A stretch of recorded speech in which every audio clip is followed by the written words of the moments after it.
ఏలూరు జిల్లా భీమడోలు సామాజిక ఆరోగ్య కేంద్రాన్ని ఉంగుటూరు ఎమ్మెల్యే ధర్మరాజు పరిశీలించారు.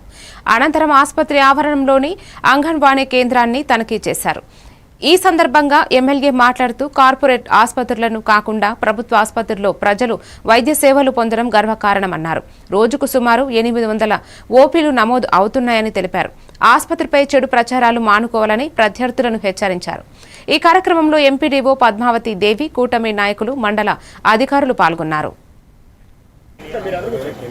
చేయడానికి అన్ని విధాలుగా కూడా అంటే ఆరోగ్య రథం కూడా 41 పరీక్షలు ఫ్రీగా చేయడానికి కూడా ఈరోజు మన ఈ కూటమి ప్రభుత్వం ముందుకు వస్తుంది. అలాగే 104లో కూడా అనేక ఈ మెడిసిన్స్ కానీ టెస్ట్ కానీ అవి కూడా వాళ్ళ దగ్గరికి వెళ్ళి చేయటం. ఇక్కడ కూడా ల్యాబ్లో ఇంచుమించు 800 టెస్ట్ రోజు వచ్చేటప్పటికి 800 సుమారుగా మీ పత్రికా ముఖంగా ఒకటే చెప్పదలుచుకున్నాం.